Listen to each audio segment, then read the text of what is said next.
माँ बाप जो होते हैं वो अपने बच्चों के लिए मेहनत करते हैं। फ़ादर और मदर दोनों अपने अपने तरीके से। जो फ़ादर होते हैं वो बहुत मेहनत करते हैं और उसके बाद वो अपने बच्चों के लिए एक अच्छा फ्यूचर चाहते हैं, जिसके लिए वो दिन रात एक करते हैं और अपने बच्चों को अच्छे और बड़े स्कूल्स में एडमिशन दिलाते हैं। अस्सलामुअलैकुम, वेलकम बैक टू सनादिल यूट्यूब चैनल। तो जी, कैसे हैं आप लोग? उम्मीद करती हूँ सब लोग ठीक होंगे। मैं भी अल्हम्दुलिल्लाह बिल्कुल ठीक हूँ। आज की वीडियो में मैं आप लोगों के साथ वो एक्सपीरियंस शेयर करूँगी जो मैंने फ़ेस किया, मतलब कि वो सारी सिचुएशन जो मेरे साथ हुई है और उसके बाद क्या जो है एक्सपीरियंस मुझे मिला उससे, वो आज मैं आप लोगों के साथ शेयर करूँगी। मेरा बेटा माशाल्लाह से अब 11 साल का हो जाएगा, तो इस टाइम वो 6 क्लास में है। इस टाइम पे मैंने स्कूल्स को किस तरीके से देखा वो मैं आप लोगों के साथ शेयर करूँगी। स्कूल्स या फिर बिज़नेस, जो ये प्राइवेट स्कूल सिस्टम है, ये क्या है। चलें जी, वीडियो शुरू करते हैं। यहाँ मैं थोड़ा सा आपको अपने व्लॉग के हवाले से बता दूँ कि यहाँ मैं ईसा के लिए फ़्राइज़ बना रही हूँ, जो कि मेरा सबसे छोटा बेटा है, और इसके अलावा मैं रात के लिए डिनर की तैयारी कर रही हूँ। तो चलें जी, बात करते हैं इस हवाले से, आज के स्कूल्स के हवाले से। तो हुआ कुछ, दरअसल अब मैं ना आप लोगों के साथ जो बात है ना वो ज़रा डिटेल में शेयर करूँगी। इसके लिए हो सकता है कि मेरी वीडियो थोड़ी लंबी हो जाए, तो उसे मैं 2 पार्ट में डिवाइड कर दूँगी, क्योंकि एक पार्ट में ही अगर मैं सारी वीडियो बनाऊँ तो वीडियो बहुत ज़्यादा लॉन्ग हो जाएगी और फिर आप लोग उस वीडियो को पूरा वॉच नहीं करेंगे, और पूरा वॉच नहीं करेंगे तो आप मेरी बात को समझ नहीं सकते। इसलिए मैं इसे 2 हिस्सों में डिवाइड करूँगी, एक फ़र्स्ट पार्ट और एक सेकंड पार्ट, और हो सकता है अगर सेकंड पार्ट में ना कंप्लीट हो तो थर्ड पार्ट भी हो। फ़िलहाल आज हम फर्स्ट पार्ट की बात करेंगे, क्योंकि मैं स्टार्ट से आपको बताऊँगी। मेरा बेटा बहुत छोटा था, आई थिंक 1.5 साल का था वो उस टाइम पे, तो उसने ना बोलना सीख लिया था, उसको बातें करनी आ गई थी, वो पूरे पूरे सेंटेंस बोलता था। उसको मैंने बहुत ही अर्ली होम स्कूलिंग स्टार्ट करा दी। मैं उसे घर में ख़ुद पढ़ाती थी और बड़े अच्छे से वो हर चीज़ को पिक करता था। 2.5 साल का वो हुआ तो हम कहीं से गुज़र रहे थे, वहाँ पे एलाइड स्कूल था। हमारे पता नहीं क्या जहन में आई, हमने कहा चलें हम ना इधर जाते हैं और पता करते हैं।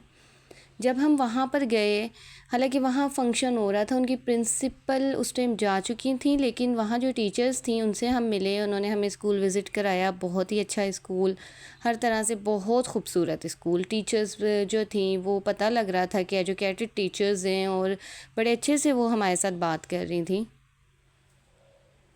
उसके बाद उनका बस ये कोशिश थी हम किसी भी तरह ना अपने बच्चे को वहाँ पे एडमिशन करा दें, लेकिन हमें पता था हमारा बच्चा बहुत छोटा है, हम जस्ट विज़िट के लिए गए थे। हमने अपने बच्चे को वहाँ पे बस उनका काम था कि बस वो किसी भी तरह ना हमें मना लें कि हम एडमिशन करा दें, लेकिन हमने नहीं कराना था, हम वापस घर आ गए। हमारे साइड पे एक स्कूल है, सोसाइटी पब्लिक स्कूल, जो कि काफ़ी टाइम पुराना है। अब उसकी और भी ब्रांचेस बन गई हैं 3-4, लेकिन उस टाइम पे उसकी आई थिंक 2 ही ब्रांच थी।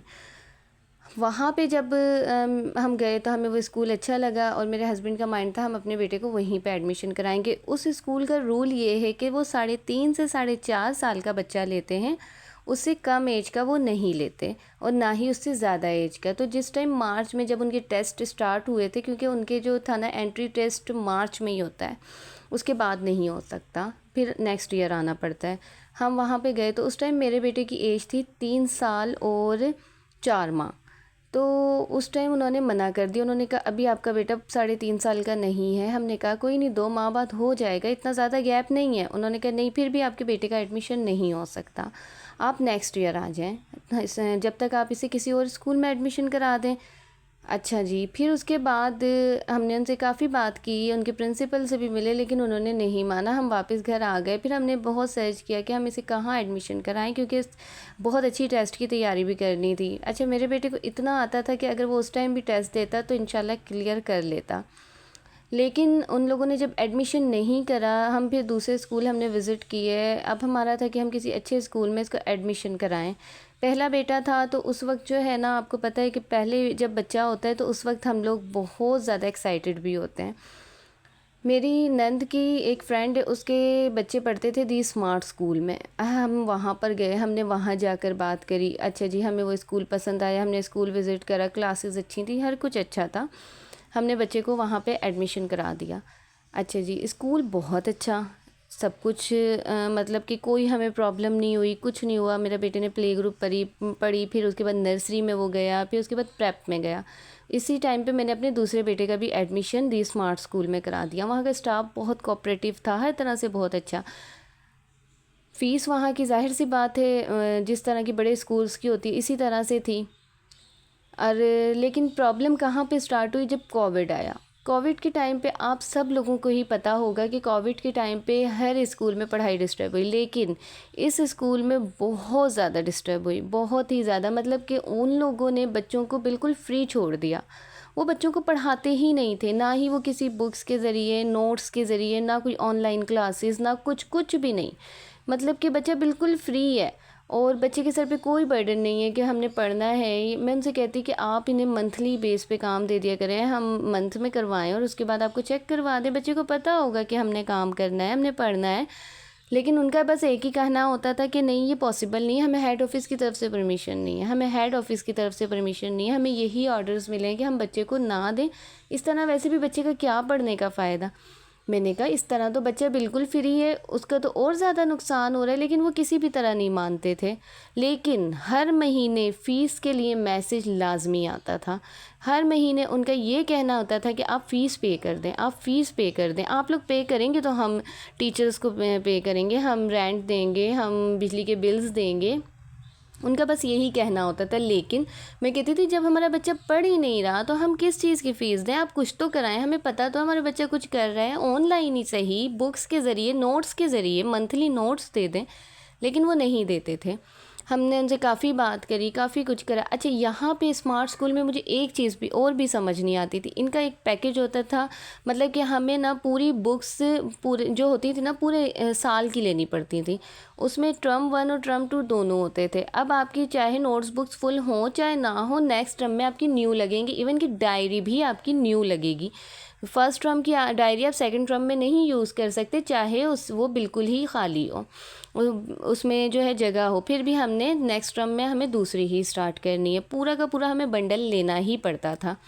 मैं इस चीज़ से भी बड़ा परेशान होती थी कि ये तो कोई बात ना हुई। और हम एक बच्चे की बुक दूसरे बच्चे को भी नहीं लगा सकते, हालांकि वही सेम बुक्स हैं, लेकिन हम नहीं लगा सकते, हमें न्यू ही लेनी पड़ेगी। तो ये एक बिज़नेस का ज़रिया हुआ ना। तो फिर कोविड के टाइम पे हमने बच्चों को स्कूल से लीव करा दिया। अच्छा, लीव कराया तो उस टाइम ना मेरे जो ससुर थे उनकी डेथ हो गई थी। तो हम स्कूल गए, हमने उस महीने फ़ीस नहीं पे की थी। हमने उन्हें बताया कि हमारे घर में ऐसे ऐसे प्रॉब्लम हो गई, उन्हें ब्रेन हेमरेज हो गया था, उनकी डेथ हो गई। अच्छा, तो उन्होंने बजाय इसके कि वो हमें कोई बात करे, तो उन्होंने कहा ये हमारी प्रॉब्लम नहीं है, आप फ़ीस पे करें। मतलब कि ये एक तरह का बिज़नेस ये हो गया ना कि आपको किसी की दुख से, तकलीफ़ से कोई गर्ज़ नहीं। हालांकि वहाँ की पढ़ाई से मुझे कोई प्रॉब्लम नहीं है, स्टाफ वहाँ का बहुत कोऑपरेटिव था, टीचर्स बहुत अच्छी थी, लेकिन वही बात है कि वो बिज़नेस कर रहे थे। अच्छा, फिर उसके बाद हमने जब लीव करा दिया तो सही जो प्रॉब्लम थी वो शुरू हुई अब। क्योंकि जब हमने और विज़िट किया और हमने बच्चे को दूसरे स्कूल में लगाया तो वो हमारा बहुत ही बैड एक्सपीरियंस, जिसमें मेरे बच्चों के 3 साल ज़ाया हुए। तो इंशाल्लाह इसके बारे में मैं आप लोगों को नेक्स्ट वीडियो में बताऊंगी कि उसके बाद आखिर क्या हुआ और उससे अच्छे स्कूल में हमने लगाया जो कि पंजाब के बड़े स्कूल्स में जिसका नाम है, और उन लोगों ने किस तरह मेरे बच्चों के 3 साल ज़ाया किए। तो इंशाल्लाह वो मैं आप लोगों के साथ नेक्स्ट वीडियो में शेयर करूँगी। आज की वीडियो बस इतनी है। उम्मीद है आपको वीडियो अच्छी लगी होगी। वीडियो अच्छी लगी है तो लाइक और चैनल को सब्सक्राइब लाजमी करें। और अगर किसी के बच्चे दी स्मार्ट स्कूल में पढ़ते हैं तो उनका कैसा एक्सपीरियंस था वहाँ का, वो भी आप लोग मुझसे ज़रूर शेयर करें। या आप लोग भी किसी भी प्राइवेट स्कूल से परेशान हैं तो प्लीज़ मुझे उस स्कूल का नाम भी लाजमी बताएं, ताकि मैं अपने चैनल पे बता सकूं। और उससे के साथ आपका कैसा एक्सपीरियंस था वो भी आप मेरे साथ ज़रूर शेयर करें, तो मैं अपने चैनल पे शेयर करूंगी ताकि लोगों को पता लग सके कि हम जहां बच्चों को लेकर जाते हैं एक्चुअली वो हमारे बच्चों को किस तरह की एजुकेशन दे रहे हैं, या उनके साथ क्या हो रहा है, बच्चे को कुछ आ रहा है या नहीं। मिलेंगे नेक्स्ट वीडियो में। अल्लाह हाफिज़।